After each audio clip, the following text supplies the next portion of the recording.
Hey, we are here. We are back. It's the Marketer of the Day podcast with Ashlie Marshall, who is the CFO of Tier Level and of Printed Theory. And Ashlie works with business owners to build a marketing strategy that will foster growth and drive revenue. She has a very excellent podcast called C-Suite Chicks, where they talk about stories and strategies, empowering women in business and working moms to reach the height of the C-suite. So we're going to have a lot of fun. We're going to talk about some marketing secrets and about the transparency trap, money matters, who knows what else, so much more. So Ashlie, how the heck are you today?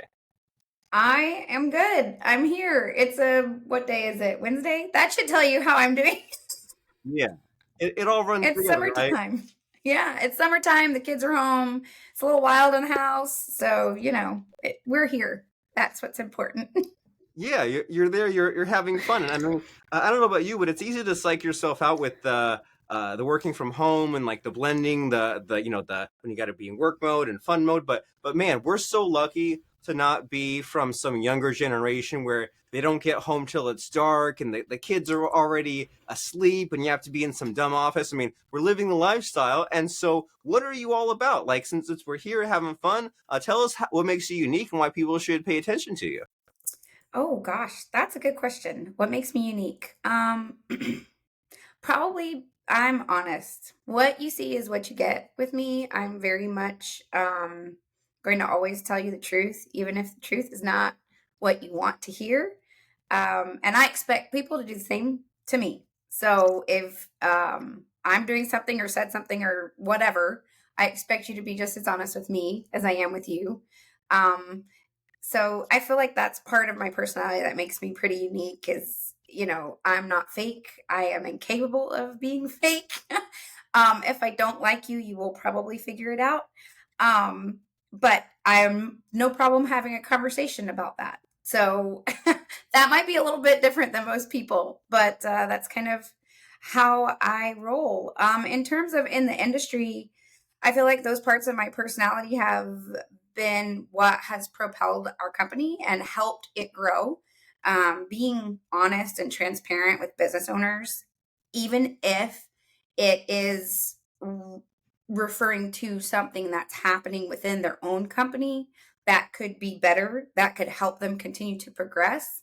I'm here for those hard conversations. I'm here for that. I'm going to be honest. If you ask my opinion, I'm going to give it to you. And I think that people have appreciated it in the past, and it has helped us foster some really great relationships with a lot of our long-term clients. So in terms of what makes me unique, I would say full transparency and honesty, and it has definitely left a mark for our company in the industry. Wonderful. And you made it work for you. And, life Yeah. is too short to not have these hard conversations. If our business is broken, if it could be better, if we're our own bottleneck, if there are the low-hanging fruit, the missing gaps, all those things, we need to hear about it. We need to know what's the point of just like suffering in silence or in mediocrity. And so as far as what you've been seeing or what you've been honest about, what comes to mind? Like, just, is there anything in particular that has driven you crazy lately, or just the hard news you've had to break to some company? To kind of answer that question in pieces, something I see frequently that does drive me crazy is at times business owners can tend to get in their own way. And I know I have never owned a business, right? But I have run multiple businesses.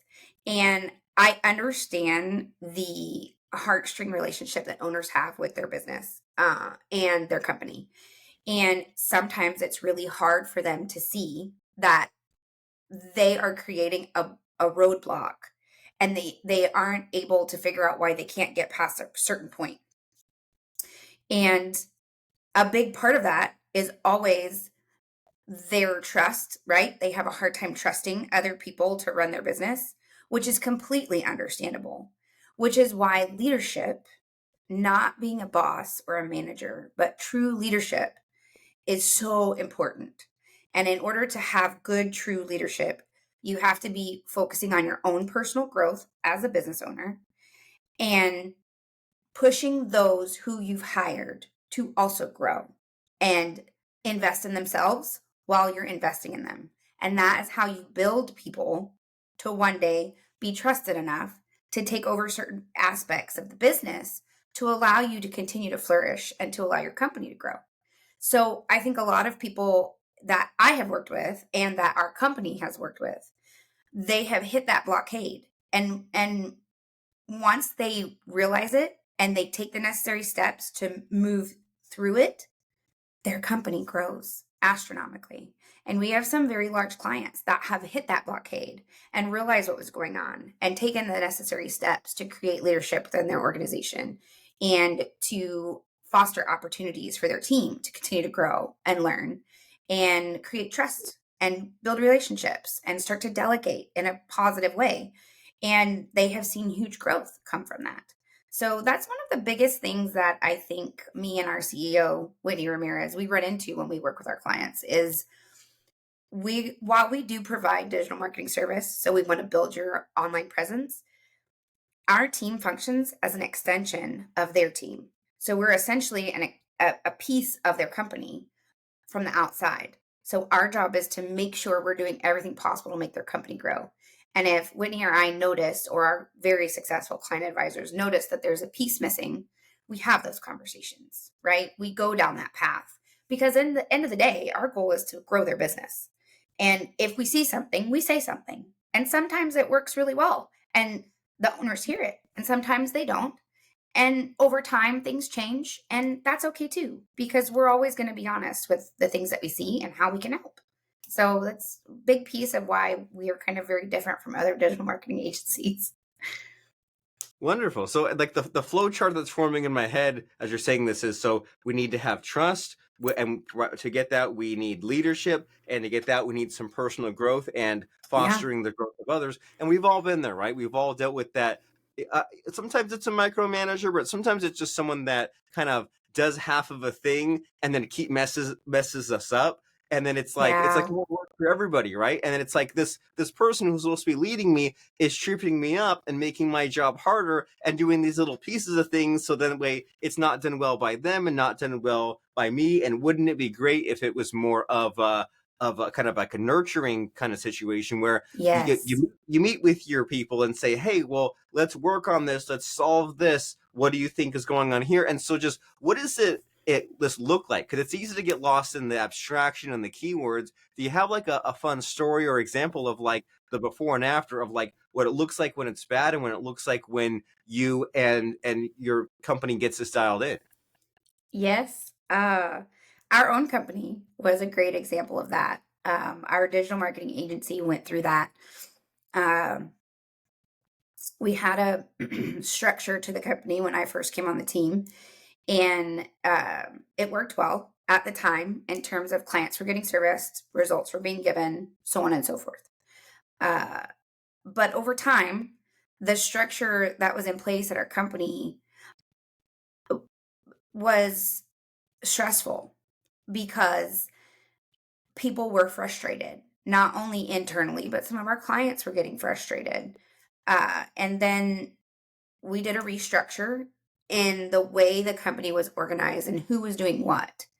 And we gave people very specific roles based on their strengths. And we had conversations with each individual where we said, where do you see your strengths lie? This is what we see in you. How can we find a role or find a spot for you that coincides with where you want to grow and what you want to be doing every day? And that blossomed into everybody being happy with their role. And us as the leaders of the company, we were then able to say, okay, we know this person is really good right here. And if I put them in this role, they're going to succeed. And I know there are pieces of this role that are going to help them realize their weaknesses. And we're going to be able to grow their strengths while continuing to strengthen their weaknesses, right? Because we don't want to just strengthen our weaknesses. That doesn't help anybody. You have to work towards your strengths and say, I know I'm really strong here, so I'm going to do this work, but I'm also going to work on these small things over here to get stronger, because in the end, that makes my strengths even more strong. So we restructured. We changed the way that we led the team. We put out all types of training. Here's a million resources for you to take your own personal growth in the path that you want to go. Here's some suggestions that we have for you. And here's what we're doing as leaders. Like, we're going to go down this path of personal development. And we see that continuing to grow the company in this way. And then expecting our team to do the same thing, right? We lead by example. We're not going to ask them to do something we haven't either already done or we're not doing currently. And so that changed the air in the company amongst the team members tremendously. And the minute everybody went from being frustrated and living in a culture of fear to, it's okay if I make a mistake and it's okay if I need help because I know these people are going to guide me properly, and having completely different conversations in meetings and completely changing the way we communicated with each other. And that was huge. We grew 17% the quarter that we restructured the company. 17%. That's crazy. And it was really positive. And we've just been building on that as we go along. So our company is a great example of what it looks like when it's not going so well and how you can put in the work and then grow. When you put time and investment in your people, they're going to put time and investment in your company, and it's going to grow. Very cool. And there's that modularity and sort of a delayed gratification and a preparation aspect, right? Of like saying, Yeah. well, let's really think this through. And there's these tasks to be done and these people that can do it. And we need to like train them and we need to check in on them. And so as far as the these tasks and like sort of the deliverables, like what does your company do? Like as far as let's say like there's something like to brag about or something that you've built, like what is there that's kind of noteworthy as far as a discussion? Well, we grow businesses. That's our goal, right? Our main thing is to improve your online presence, to essentially be a part of your marketing team, to push your marketing, to continue to grow your company. I think outside of that, our biggest accomplishment is the relationships that we build. Our team of people who communicate directly with our clients, our client facing team members, they do a great job of building, fostering relationships because that's what we're doing, right? We can't grow somebody's business without knowing what their goals are, what strategies are they implementing on with their boots on the ground marketing, what are some of their challenges in the production department, because that would definitely change how we market their company. What are their customers saying about them? What relationships do they build with their customers so that we know what kind of presence to push on social media? What do they do internally? What kind of culture do they have? How happy are their employees? All of these things are pieces to their marketing puzzle that are very important to us. So it's really, really crucial for us to have strong relationships with these owners and their team. We don't just speak to these business owners, we speak to their marketing team. We speak to sometimes their office staff. And we build relationships with each person in that organization because all of them matter and all of it changes how we produce a strategy for them year over year. So what we do that is unique is we don't only grow your online business, but we build relationships and we foster those relationships and we really seek and aim to grow our customers that we gain every year.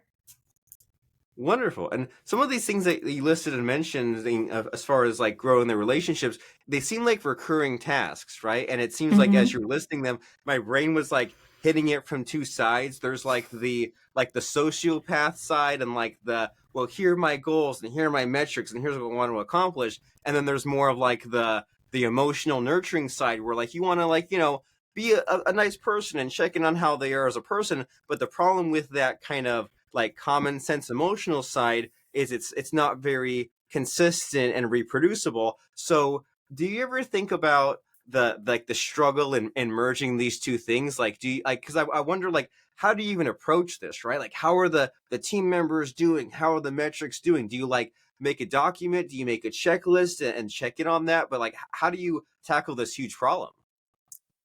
So yes, yes, and yes to all of those things. The way you described it is very interesting because my brain does not separate those two things in terms of, the analytical, the results, the goals, the driven desire to grow your company and the personal, how are you doing? My brain does not separate those things. They are one and the same. If I were to look back on my personal development and see, oh, I really grew here. I know I did really well. What was going on in my life at the time? What was happening with my kids? What was happening with my marriage? What was happening with my parents? What was going on with my siblings? Right? And I look through all those, they all coincide. They all are on the same path. And so it's intriguing to me to hear you separate them, because to me, they go hand in hand.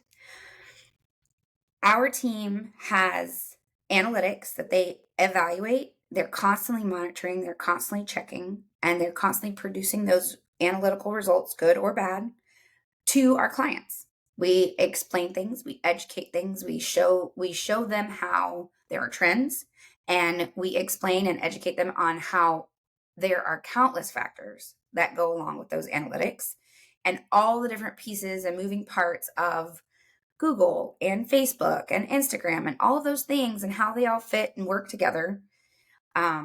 We educate them on all those topics. We explain to them what we're seeing in their analytics. We give problem solving, or we saw this worked really well, so we're going to continue to do it. We have those conversations. But while we're having those conversations, how are you doing? How was your day today? Oh, your daughter's in dance, right? How did her dance competition go? You guys have a lot of travel coming up. I know your son plays baseball. How's that going? And in 30 seconds, I've learned about 15 new things about their family. And I know that they're going to be traveling. And I know they're not going to be able to talk to me for probably the next 3 months. So I'm going to do all my communicating with their team members while keeping them copied on all of the emails that are going back and forth so that they know what's going on. Oh, I'm so sorry to hear that your grandmother died. 2 seconds later, I'm ordering flowers to be delivered to their office with a card that says, hey, it's your little family's here for you. Oh, you're having surgery next week. Your wife just had a baby. Oh my goodness. Send a gift card. Send things like that. While I'm still telling them the truth about what we're doing and how we're working on their analytics, but I'm also recognizing that they're human. They're not just a business that we do business with. So recognizing that we're all humans and we all have shit going on, to be frank, and recognizing it and giving each piece of that space, and that builds a relationship that fosters growth, and it allows people to breathe, because if all you ever talked about was business, it's exhausting. And recognizing the human element of that as humans we're running that business, is really, really important.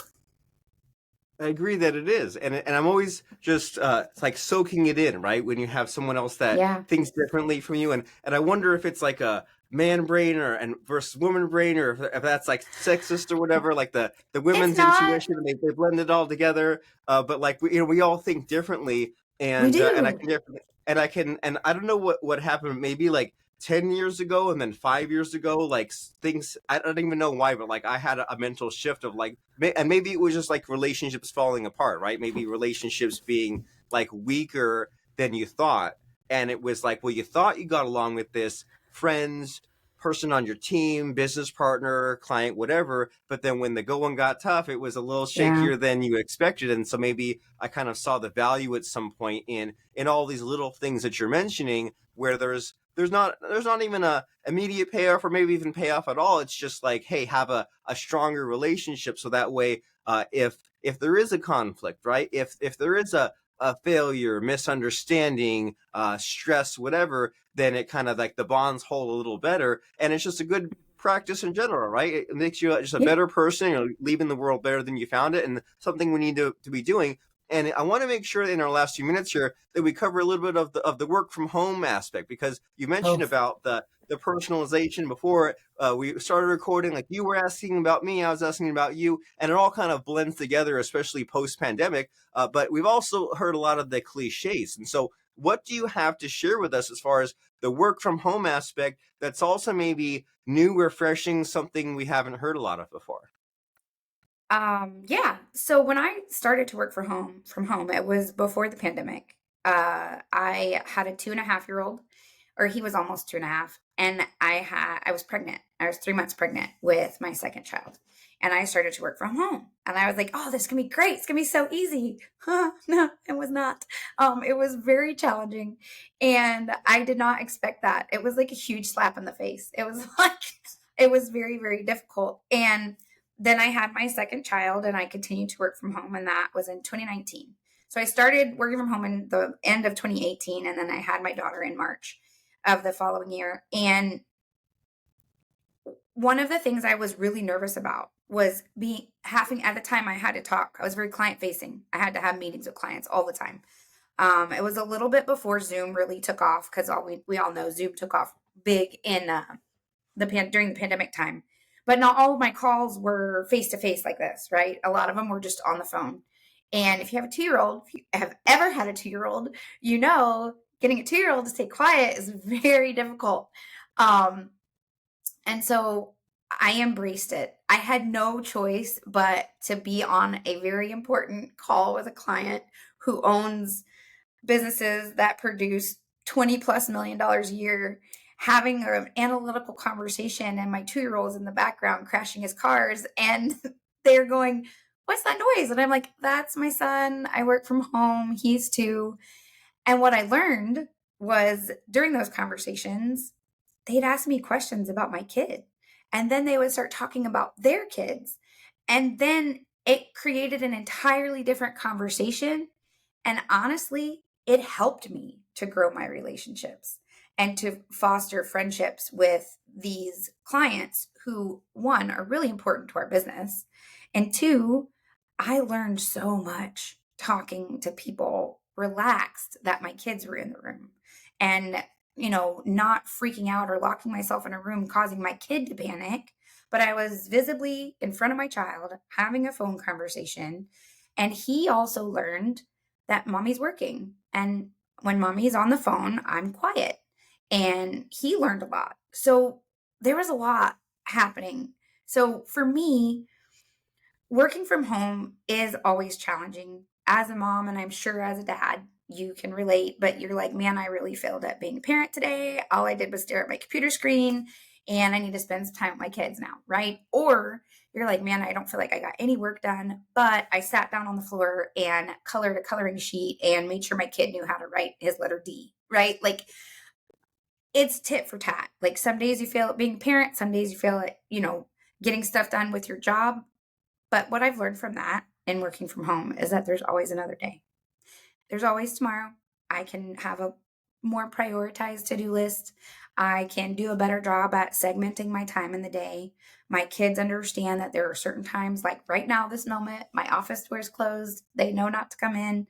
If they do, they know to be very quiet, right? So they're learning, I'm learning. My clients have opened up to me because they know I'm a human. I'm a mom. I'm doing my job really well.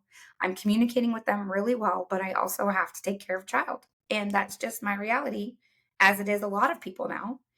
And so working from home, when I started, it was challenging and nerve wracking.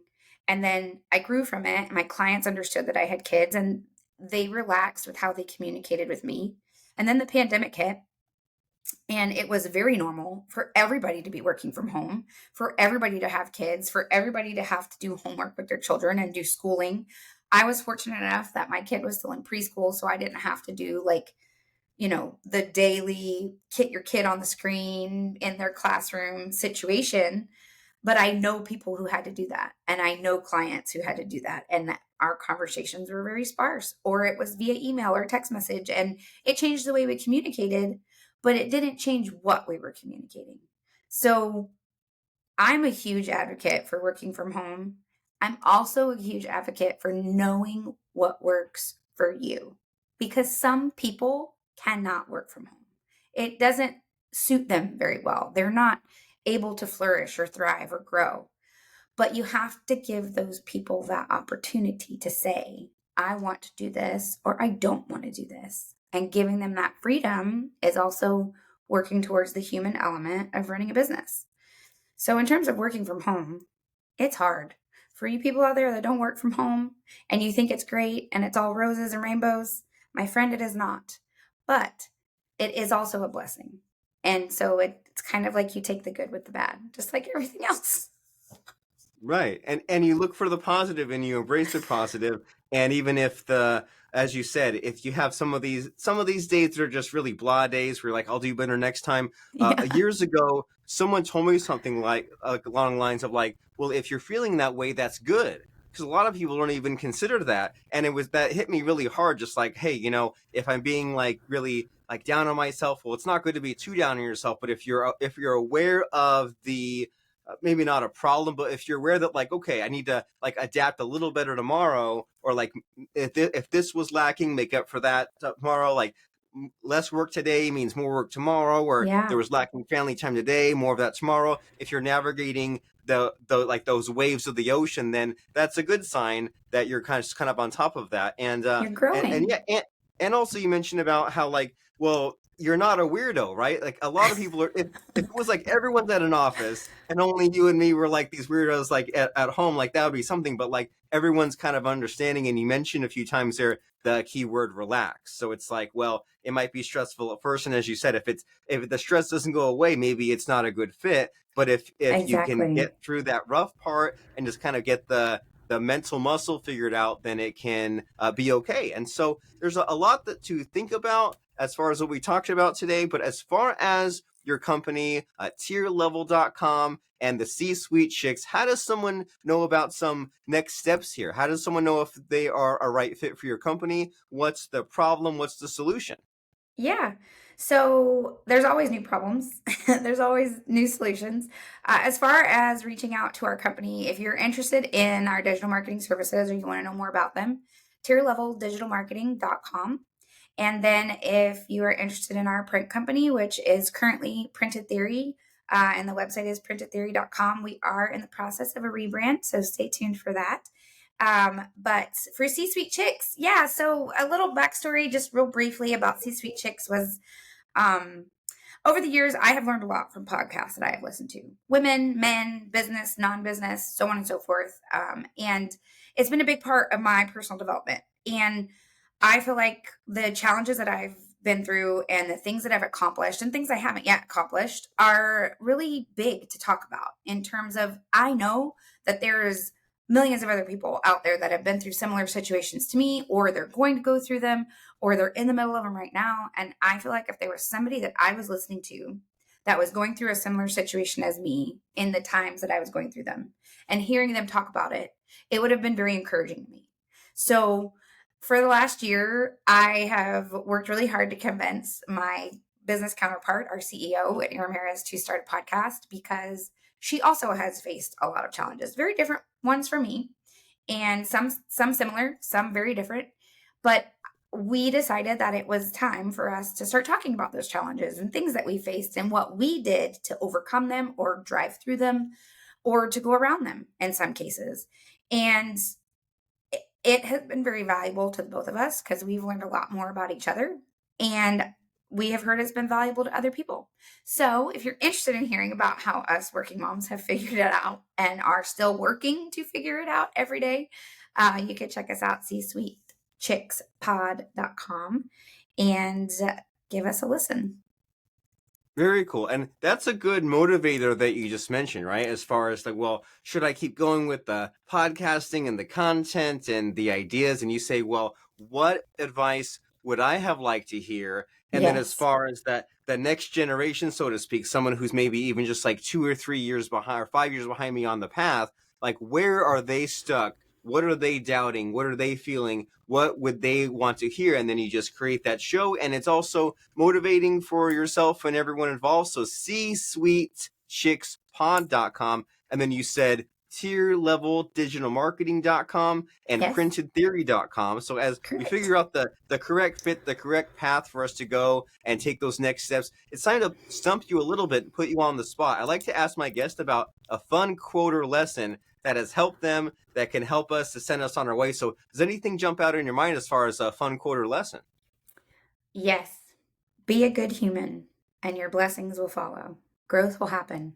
Be a good human, even in the face of adversity and challenges, and you feel like all you can do is barely keep your mouth above the water to breathe.